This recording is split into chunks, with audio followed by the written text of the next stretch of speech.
দেশে কিংবা দেশের বাইরে সব জায়গা থেকে আরোগ্য লাভের দোয়া ভেসে আসছে তামিম ইকবালের জন্য। সতীর্থকে দেখতে হাসপাতালে ছুটে গেছেন মুশফিকুর রহিম এবং মাহমুদুল্লাহ রিয়াদ। তবে কাছে যেতে না পারলেও সুস্থতা কামনা করে দোয়া চেয়েছেন মাশরাফি বিন মুর্তজা এবং তার সতীর্থরা। কলকাতা থেকে মনোজ তিওয়ারি সহ ভালোবাসা জানিয়েছেন অনেকে। আমার আব্বার হার্টের ব্লক ধরা পড়ে।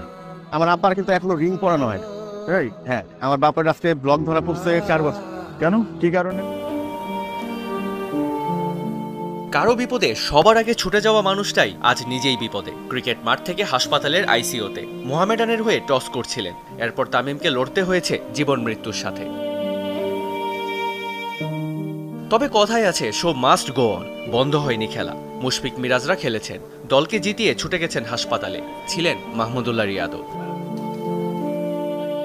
তবে একজনের ছুটে যাবার পথ নেই। তামিমের সবচেয়ে কাছের মানুষ মাশরাফির হৃদয় ভেঙেছে। হয়তো কাঁদছিলেন সবার আড়ালে। সামাজিক মাধ্যমে ম্যাশ লিখেছেন, তোর কাছে যেতে পারলাম না। সামাজিক মাধ্যমে স্ট্যাটাস দিয়ে খান সাহেবের পাশে দাঁড়িয়েছেন দেশে বিদেশের তার সতীর্থরা। দোয়া চেয়েছেন জাতীয় দলের অলরাউন্ডার রিশাদ হোসেন ও জাকির আলী অনিক। ফাইটার সম্বোধন করে তামিমের জন্য ভালোবাসা জানিয়েছেন তাইজুল ইসলাম। তাহিদ হৃদয় অপেক্ষায় তার হাসি মুখ দেখতে। শুধু ক্রিকেটেই নয়, দ্রুত ফিরে আসার কামনা করেছেন বিনোদন জগতের সুপারস্টার শাকিব খান। দেশের গণ্ডি পেরিয়ে তামিমের সুনাম আছে দেশের বাইরেও। সেখান থেকেও দোয়া ভেসে এসেছে তার জন্য। সুস্থতা কামনা করেছেন আইপিএলের defending champion Kolkata night Riders. Tamim ইকবালের দুঃসময়ে ঠিকই স্মরণে রেখেছেন শ্রীলঙ্কার কিংবদন্তি লাসিথ মালিঙ্গা। বার্তা পাঠিয়েছেন মনোজ তিওয়ারি।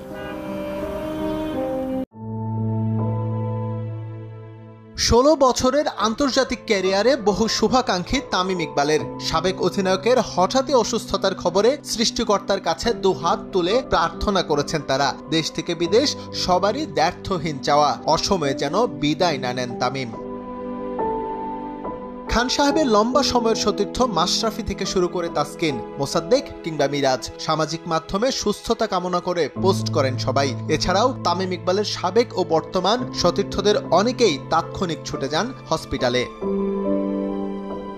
ভারতীয় ক্রিকেটার মনোজ তিওয়ারির সঙ্গে তামিমের বন্ধুত্বের কথা সবারই জানা। সামাজিক মাধ্যমে বন্ধুর জন্য তার আকুতি ছিল অনেকটা ক্রিকেট যুদ্ধের মতোই, যে যুদ্ধে জয়ই ছিল তিওয়ারির একমাত্র প্রার্থনা, যেমনটা ছিল আইপিএল ফ্র্যাঞ্চাইজ কলকাতা নাইট রাইডার্সের।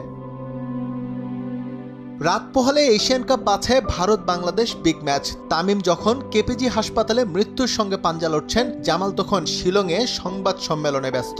মাথায় ম্যাচের চাপ থাকলেও তামিমের রোগ মুক্তির প্রার্থনা করতে ভোলেনি কাপ্তান এবং তার সতীর্থরাও। বাংলা ক্রিকেটের বহু ঐতিহাসিক ক্ষণের জন্ম দেওয়া তামিমের অসুস্থতায় তার সুস্থতা কামনা করে সামাজিক মাধ্যমে প্রার্থনা করেছেন সবাই। দলমত নির্বিশেষে সবারই প্রত্যাশা ছিল একটাই, আবারও সুস্থ হয়ে প্রিয় 22 গজে ফিরুক।